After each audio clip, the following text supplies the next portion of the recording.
Blues News first.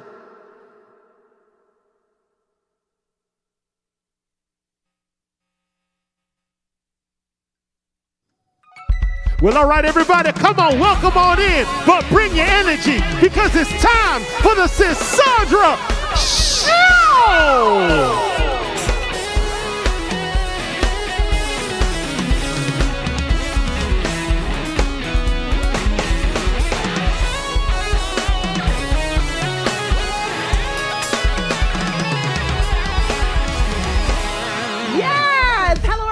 Welcome to the Cassandra Show. I need y'all to make some noise for my band. Your band is one of the baddest bands in the land. Come on. The culture. Come on, sis. Thank you. What's up? Fellas, listen. Yes. All right, y'all. So happy Black History Month. Let's go ahead and get into some good trouble. Hey. Woo! Wait. But we're doing it the Blues News edition. That's what I thought. That's what I thought. Hit it, Luke. This is the Blues. Oh, yeah. All right now. Hey, y'all. Hey. I need y'all to listen close and let's make this clear. February don't whisper, baby. It walks in like, I'm here. Black history ain't a post. It ain't a caption. It ain't a trend. It's breathing, building, moving, still shaping how we live. Today we talk good trouble. Not the loud, not the show, but the kind that changed the world. Quiet, steady, and slow. That real work. Yes, John, real work, cause good trouble ain't always marches or fights. Sometimes it's inventing something that fixes what ain't right. It's seeing a gap where the system doesn't care and saying, cool, I'll build something better right there. Pressure make diamonds, right? Come on, you know that, Luke. Garrett Morgan said, pause, let's control this flow. Now every stoplight working owe him what they know. Madam C.J. Walker said ownership first. Honey, she turned hair into power and broke every curse. When I say every curse, y'all, I mean every curse. Now let's move on to this one. Granville T. Woods stayed inventing the rails, kept folks connected when the system failed. Marie Van Brittan Brown said, safety come home. She built alarms and cameras before smartphones. They was way ahead of their time, sis. Yes, we always have been. Now let me tell y'all about Lonnie Johnson. Lonnie Johnson mixed brilliance with fun. NASA Mind gave kids the super soaker gun. Now Carver flipped peanuts, sweet potatoes too, turned dirt into destiny and made abundance grow. Now Lewis Latimer lit up streets and homes, made electricity reach regular folks. Elijah McCoy built engines that last. So good, they said, that's the real one, fast. Now, Patricia Bass gave vision backsight, restored the world's view one eye at a time. Oh, we still going, y'all. Frederick McKinley Jones kept medicine cold so food could move safe and the sick could hold. Yeah, so you like they built the future, right? Oh, yes, they did. See, this is that good trouble. No applause, no crown, just fixing what's broken while the world looked down. They didn't ask permission, they didn't wait turn. They saw what was missing and made it work. So this February, don't just repost names, y'all. Live the legacy, apply the same flame. Create, correct, protect, restore. That's how you honor what they fought for. Go ahead and take it away, Luke. Woo-hoo! Oh, check it out. They built solutions when systems failed. Change daily life without headlines or trails. Fix what was broken, no permission asked. Turn survival into legacy, tax the task. Genius moves quiet, but impact stays loud. Built for the people, not praise from the crowd. Black brilliance shaping futures we see. Good trouble working historically. This is the blues of news. Anything can happen in a day. Well, we'll do it again, same time, same place. And we'll do it the Sandra Show.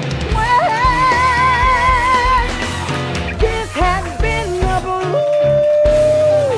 News. Oh, yeah. Woo! Y'all better give it up for our inventors. Yeah.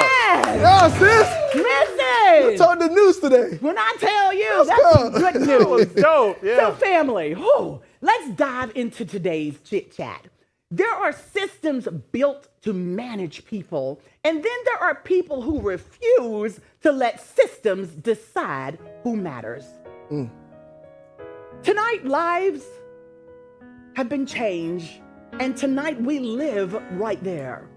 Because not everything broken can be fixed with policy.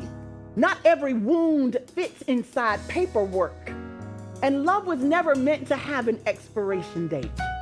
There are women who give until they're empty and are never asked how they're holding up.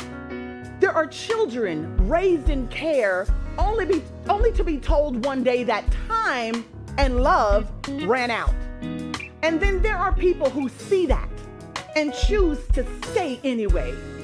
Not because it's easy, not because it's funded, but because walking away would cost them more than staying ever could. Y'all, please welcome out to the lavender couch, Tawana and Jonathan McGriff. Woo! Come on! Hey!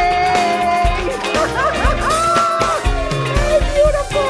Oh my God! God bless you. So good to see you, sir. Thank you so much for joining us. Y'all, please have a seat. Thank you so much for joining us today. Oh, it's a pleasure. Indeed. You look lovely, dear You do lady. too. Thank You you do so too. much. Thank Thank you. you. So, Miss Tawana, you've shared that your pain began long before the work, rooted in your parents' relationship. Can you please take us back to what you witnessed growing up? What did love look like in that home, and how did it quietly teach you what to tolerate and what to silence? Well, Whew, that's a packed question, isn't it? born and raised in Winter Park, Florida. My mom is in the audience. There she is. Y'all better make more noise for mom. Woo! Hey, beautiful lady. So my mom is in the audience. My mom is a very strong woman. I've always seen my mom work. Always seen her. Always make things happen. I love that. My mom when I was younger.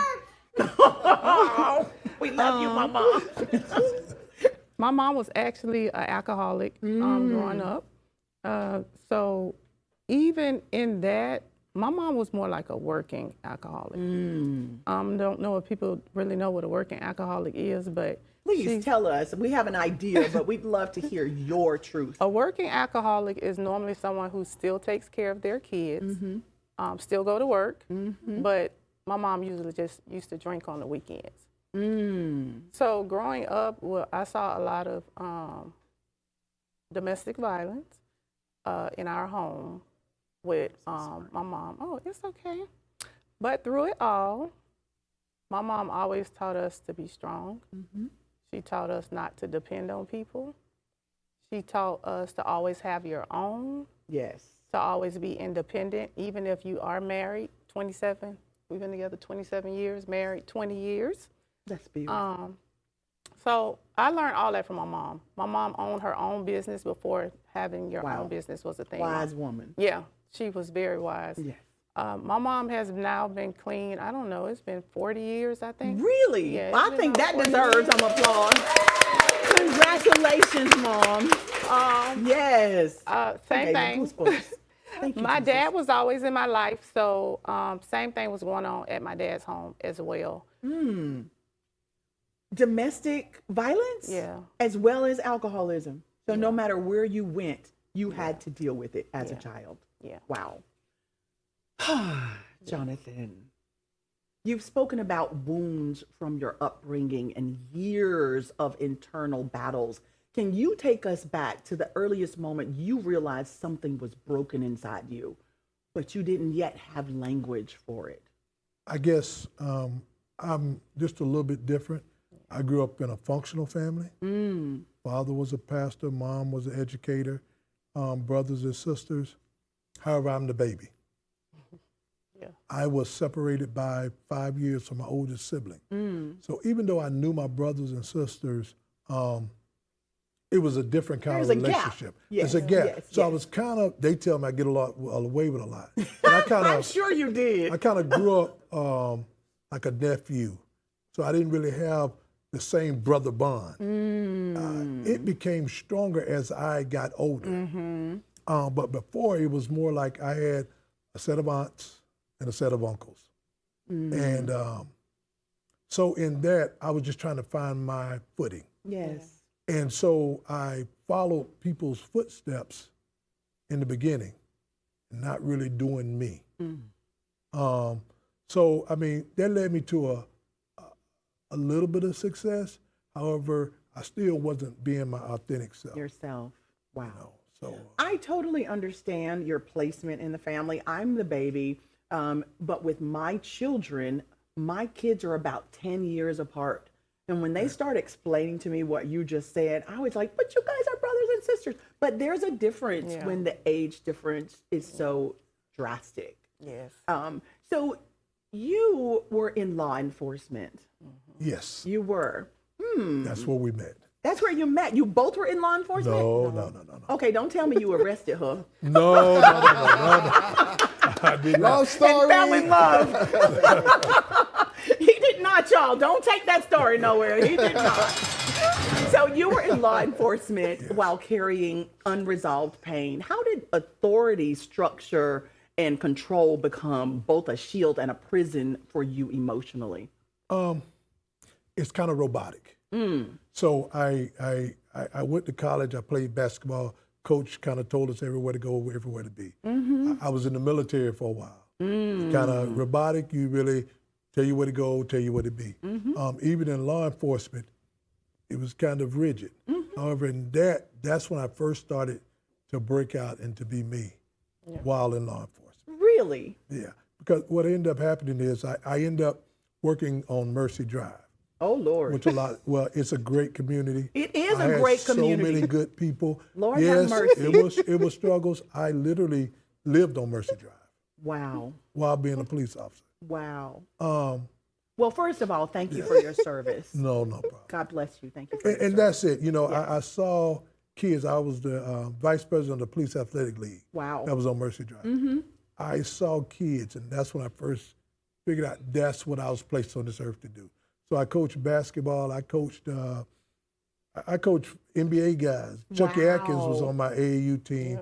A lot of people. So that's when I really start seeing that the structure was cool, but I had a heart for kids. That was your calling, working with And so I young found people. my call. Like I would be out there in shorts, and other police like, man, are you crazy? You know where you at? You know what you're doing? You know, you're at Northwest Center playing basketball. Where your gun? So that's where I started to kind of become me. That's amazing. And again, I can't help but say thank you for your service. And not just as an officer, but as a mentor for young people that needed you in their lives. Now, y'all raised a young woman for 4 years. You loved her. You poured into her. You watched her grow. And then one day you were told to take her to a homeless shelter because she had aged out of care. Yes. Can y'all please take us back to that moment? What broke inside of you and what woke up in you at the same time when this was happening? Well, for me, the organization we was working for at the time, it's a multi-million-dollar organization. For you to tell me to take her to the homeless shelter, I'm gonna be honest, I was upset. I'm sure you were. I would have been. Angry, I was a little disappointed. Not only that, we ended up selling barbecue dinners to the community from their campus. Really? From their campus to raise money. We did find a location that was going to house her till she graduated from high school. So I think she had about, 7 months left? 7, 8 months. I was going to say, so 18 is the age out year? That's it. Yes. Okay. And then 18th birthday. So even if you wanted to keep her, you couldn't? You had to still take her to a homeless? Yes. Oh, my. Well, and like my wife was more than upset. Oh, I'm sure she was. And this young lady was one young lady that we took to all the shows, all the fundraisers. This lady, and I for another time, I told her she was kind of the show pony. She was she For the knew big all the checks. Largo and how to talk. So when she said that, we sold dinners. We rode all the way from Cocoa to Lake County, Yes, we did. That's to love. Kissimmee. We were selling barbecue dinners, and we was able to raise probably around $3,500 to pay her to pay her, Her room for and her board. room and board until she graduated. That's from such high a school. blessing. Yes. She was your daughter. Yeah. I mean, when you have a child that long, she's yours. Yeah. What did it feel like, to give your whole heart to kids you were told you would eventually have to let go of? Well, that's how we started our own. Did you know it was coming? Did you know that this was the story you'd have to tell? No. They never told you that the kids would at some point have to be moved. Well, we knew they had to age out, Yeah. but that's where everything clicked into a positive for us. So in that negative, if it wasn't for that negative, we wouldn't be able to create what what we you've done. created. Yeah. Yes. And For her, let me just say this: the system does, when kids age out of the foster care system, they get what you call a stipend from the government.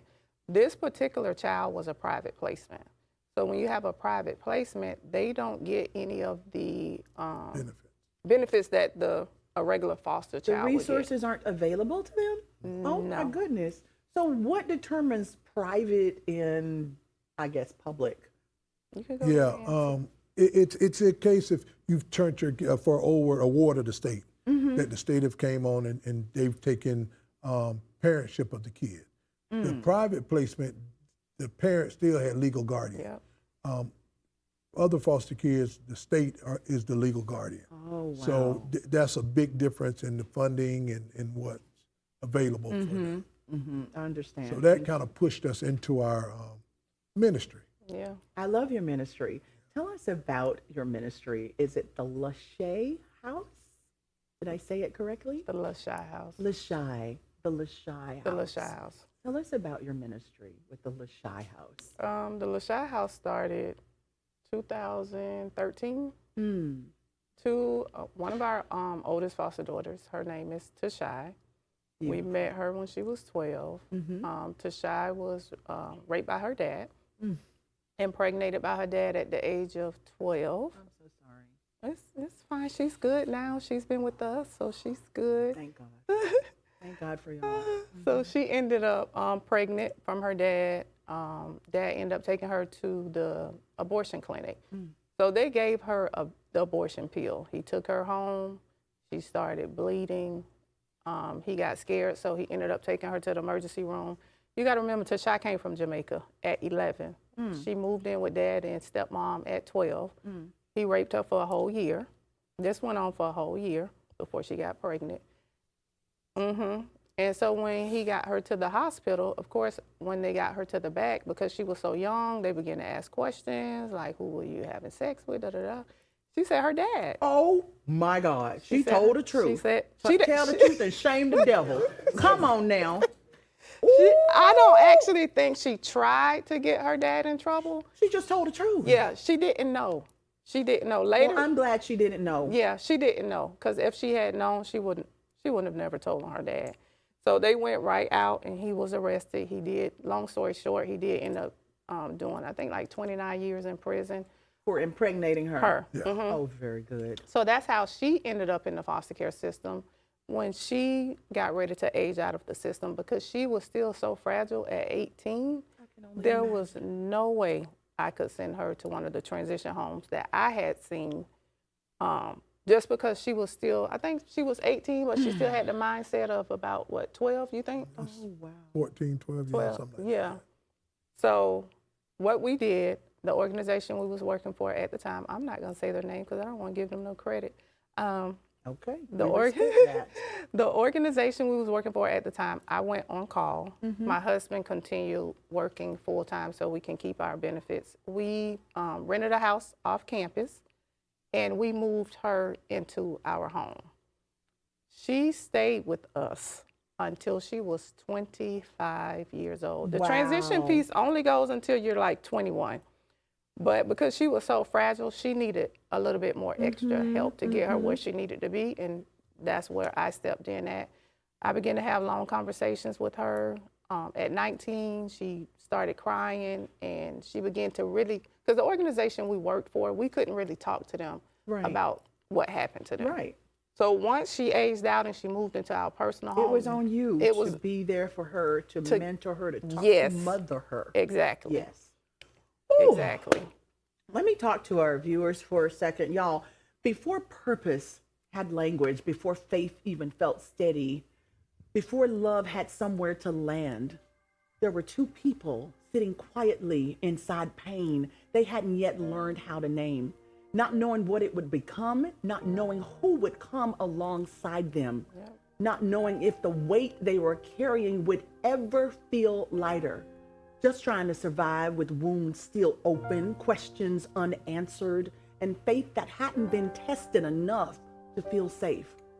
Tonight, this moment isn't about what they built. It's about who they were before anyone called them strong, before the nonprofit, before the mission, before the language of healing. So we asked them to write not from the other side, but from the middle, to speak to the versions of themselves still sitting in trauma, still holding it together, still unsure if relief was coming. Family, this is Dear Me, if you would please.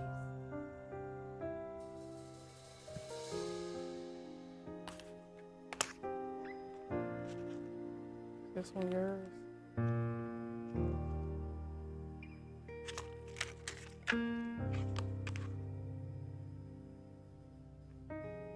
Tears don't last forever.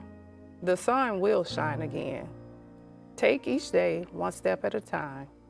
You can get through this. Mama didn't raise a loser. Come on, I love that. Can we say that a little louder for the people in the back? Mama didn't raise a what? A loser. A loser. If you would, sir, thank you so much. Ooh, okay. Dear me, to the man that was broken, struggling, hurt from past relationships, unsure which way to go, and unable to see a future. The struggle was real. I knew God was real, but I struggled to feel his presence. Yet in the middle of my struggle, God interrupted my struggle with you. You became a glimpse of light in my dark season. Because I chose you, I made it through my chaos. Thank you for enduring. Thank you for not giving up. Thank you for becoming a better man. Thank you so much, sir. And thank you so much. We appreciate y'all joining us and sharing your story with our viewers. To everyone watching, if you've ever felt overlooked, unseen, or counted out, let tonight be your reminder. Love can still disrupt what's broken. So check on your people, do the work, and don't be afraid to make some necessary trouble along the way. With that, I need y'all to hold on to what stirred your spirit, and we'll see you next time. Thank you so much, and God bless you. Chris, FTC. All right, we out of here. Thank y'all so much for coming on by. All right, everybody at home, just scan that QR code at the bottom of your screen. because we've all got so much more exclusive content for you right here only on the Sisandra Show. Thanks so much for coming, hanging out on the beautiful Camarosa set, and thanks for hanging with our 2 amazing guests. So, until next time, we'll all be ready, waiting for you.